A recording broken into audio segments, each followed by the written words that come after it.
സാമൂഹ്യ സുരക്ഷാ പെൻഷനുകൾ, ക്ഷേമനിധി പെൻഷനുകൾ കൈപ്പറ്റുന്ന ഗുണഭോക്താക്കൾക്ക് വമ്പൻ സന്തോഷ വാർത്ത. ഒക്ടോബർ മാസത്തിലെ പെൻഷൻ തുക വിതരണം സംസ്ഥാന ധനവകുപ്പിന്റെ ഭാഗത്തു നിന്നും ആരംഭിക്കുന്ന സാഹചര്യത്തിലാണ് ഗുണഭോക്താക്കൾക്ക് വീണ്ടും ആശ്വാസവാർത്ത എത്തിയിരിക്കുന്നത്. തനത് മാസത്തിലെ പെൻഷൻ തുകയായ 1600 രൂപയ്ക്കൊപ്പം ഗുണഭോക്താക്കൾക്ക് കുടിശ്ശികയായിട്ടുള്ള 1600 രൂപയുടെ ഒരു ഗഡു കൂടി എത്തിച്ചേർന്നേക്കുമെന്നുള്ള അറിയിപ്പാണ് ഇപ്പോൾ പുറത്തു വന്നിരിക്കുന്നത്.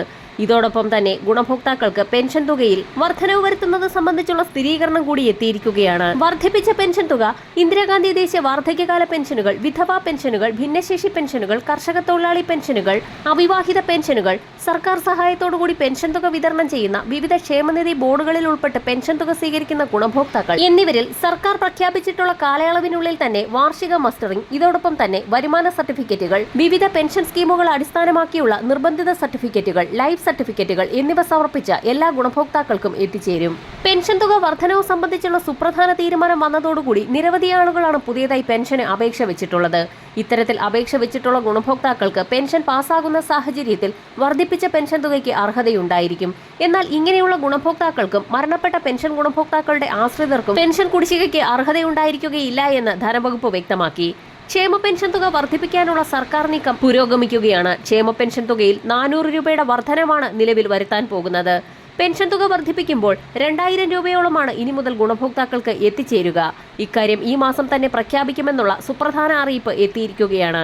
പങ്കാളിത്ത പെൻഷൻ പിൻവലിച്ചേക്കും. ഇതോടൊപ്പം പങ്കാളിത്ത പെൻഷൻ പിൻവലിച്ച് അഷേർഡ് പെൻഷൻ സ്കീം പ്രഖ്യാപിക്കാനും ആലോചനയുണ്ട്. സ്കീമിന്റെ വിശദാംശങ്ങൾ തയ്യാറാക്കി തന്നെ അവതരിപ്പിക്കുമെന്ന് ധനവകുപ്പ് വ്യക്തമാക്കി. നിയമസഭാ തെരഞ്ഞെടുപ്പിന് മുൻപ് പെൻഷൻ വീണ്ടും ഉയർത്തിയേക്കുമെന്നുള്ള സൂചനകളാണ് ഇപ്പോൾ പുറത്തു വന്നിട്ടുള്ളത്. സർക്കാർ ജീവനക്കാർക്ക് ക്ഷാമബത്ത അനുവദിക്കുന്നതും ശമ്പള പരിഷ്കരണം പ്രഖ്യാപിക്കുന്നതും നിലവിൽ പരിഗണനയിലുണ്ട്.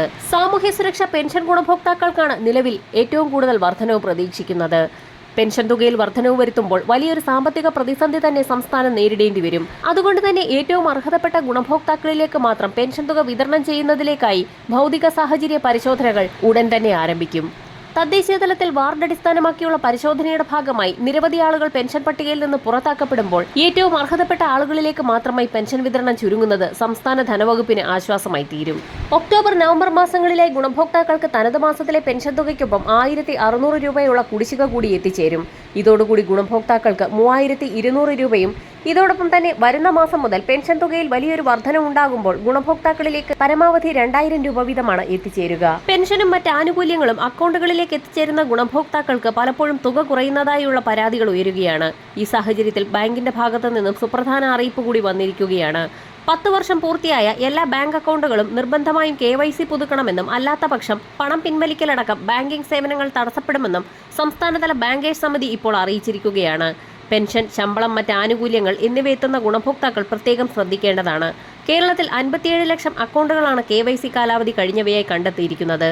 KYC പുതുക്കാത്തതിന്റെ പേരിൽ ഇതിനകം തന്നെ ബാങ്കിംഗ് സേവനങ്ങൾ തടസ്സപ്പെട്ടു തുടങ്ങിയിട്ടുണ്ട്. 2014-15 കാലയളവിൽ വിവിധ സബ്സിഡികൾക്കും മറ്റ് ആനുകൂല്യങ്ങൾക്കുമായി സീറോ ബാലൻസ് സ്വഭാവത്തിലെടുത്ത പ്രധാനമന്ത്രി ജൻധൻ യോജന അക്കൗണ്ടുകളാണ് KYC പുതുക്കലിൽ പിന്നിലുള്ളത്. നടപടികൾ പൂർത്തിയാക്കിയില്ല എങ്കിൽ സബ്സിഡി തുകയടക്കം പിൻവലിക്കാനാകാത്ത സാഹചര്യമുണ്ടാകും. ചെക്കുകളുള്ള അക്കൗണ്ടുകളിൽ ചെക്ക് മടങ്ങാനും ഇടയാകും. Photo, Aadhaar card, PAN card എന്നിവ നൽകിയാണ് KYC പുതുക്കേണ്ടത്. മിനിമം ബാലൻസ് തുക ഇല്ലാത്ത അക്കൗണ്ടുകളിലേക്ക് പെൻഷനും മറ്റ് ആനുകൂല്യങ്ങളും എത്തിച്ചേരുന്ന സാഹചര്യത്തിൽ നിശ്ചിത തുക ബാങ്ക് ഈടാക്കാനും സാധ്യതയുണ്ട്. അതിനാൽ തന്നെ ഗുണഭോക്താക്കൾ എത്രയും വേഗം നടപടികൾ പൂർത്തിയാക്കേണ്ടതാണ്. വരും മണിക്കൂറുകളിലെ സർക്കാർ അറിയിപ്പുകൾക്കായി ചാനൽ സബ്സ്ക്രൈബ് ചെയ്യാൻ മറക്കാതിരിക്കുക.